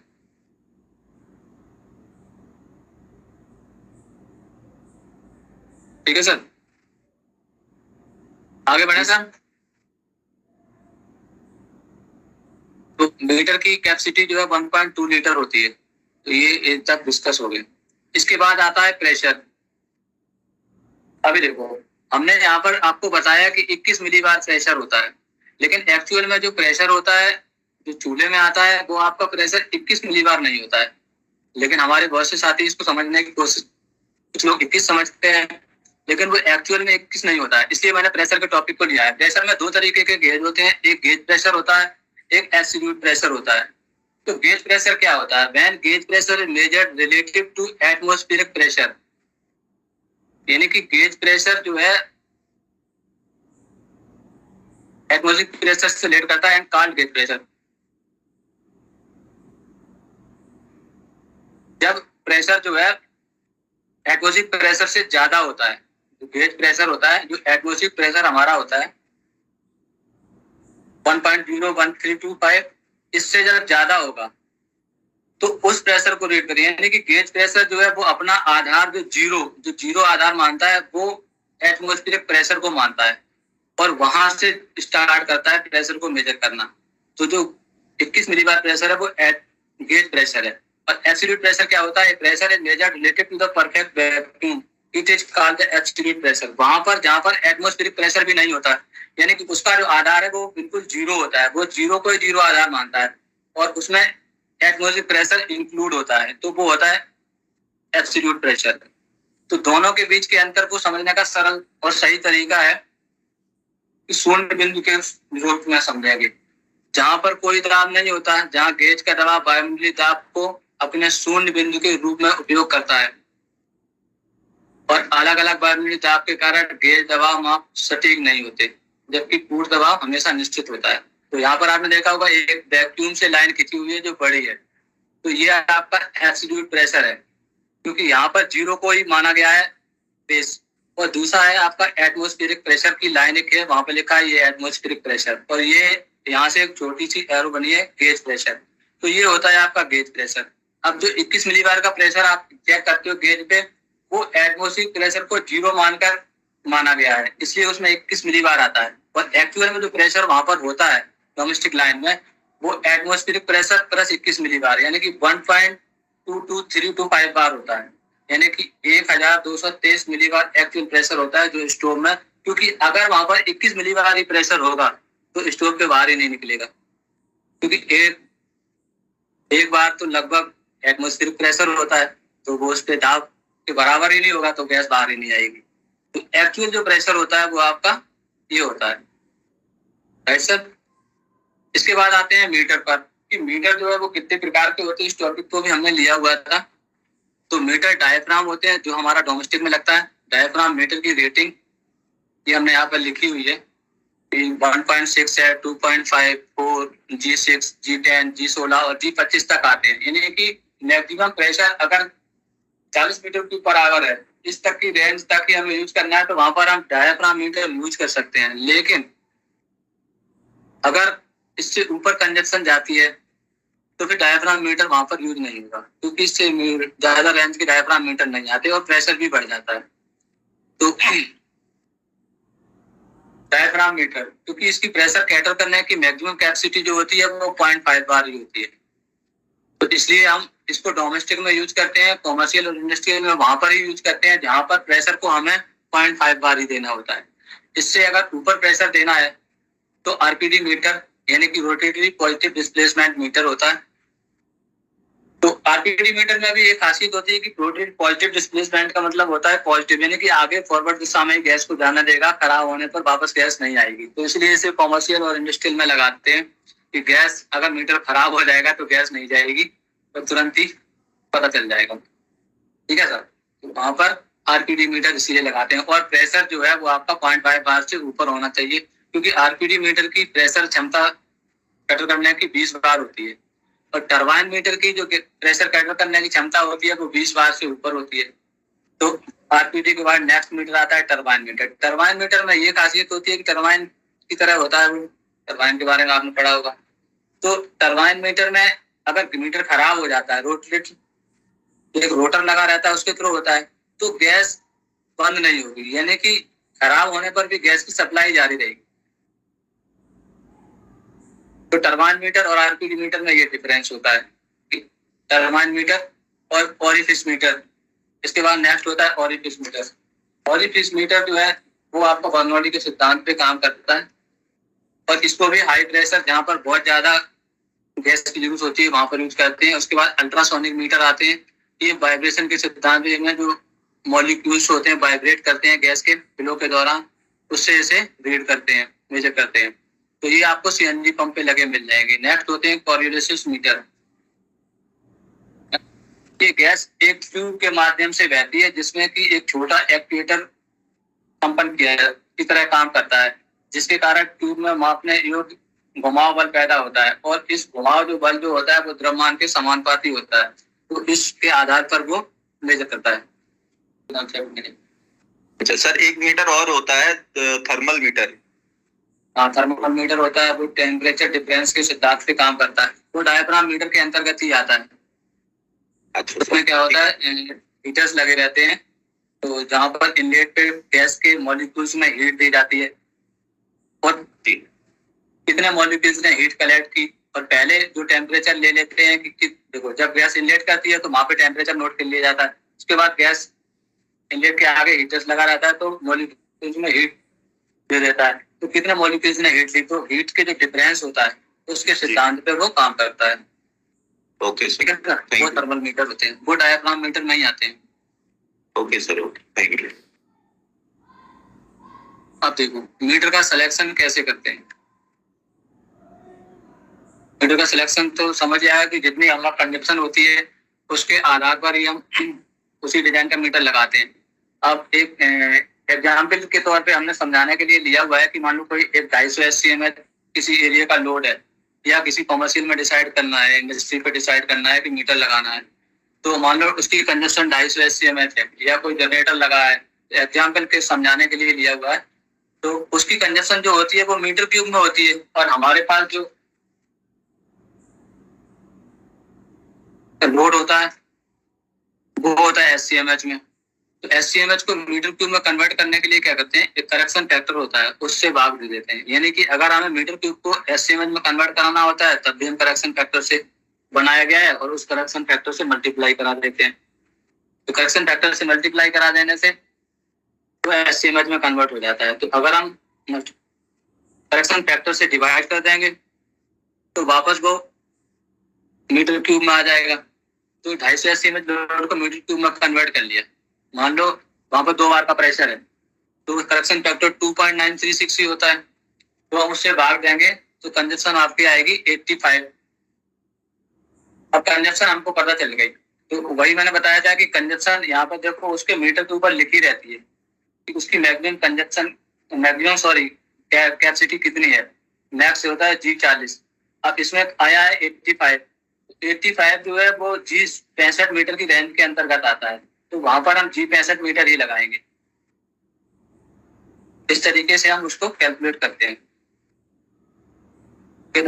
अब SCMH और मीटर क्यूब में डिफरेंस को समझते हैं कि SCMH क्या होता है। अभी हमने जिस पे चर्चा की वो उसमें एक स्टैंडर्ड मीटर क्यूब आया और एक मीटर क्यूब आया SCMH। तो स्टैंडर्ड मीटर क्यूब यानी कि SCMH the quantity of gas that occupied a volume of 1 cubic meter at temperature, यानी कि 1 मीटर लंबे, 1 मीटर चौड़े और 1 मीटर बॉक्स के अंतर्गत एक जो वॉल्यूम 1 मीटर क्यूब वॉल्यूम हुआ, उस वो गैस जो 15 डिग्री टेम्परेचर और 1.01325 यानी कि एटमॉस्फेरिक प्रेशर पर अगर भरी है तो वो गैस एक SCM। और अगर ये टेम्परेचर और प्रेशर दोनों मेंटेन नहीं किए गए हैं तो वो गैस एक SCMH यानी कि स्टैंडर्ड मीटर क्यूब नहीं होगी। ठीक है ना, तो यहाँ पर हमने उसको हिंदी में लिख दिया। तो थैंक यू सर, आज की उसमें इतना ही था।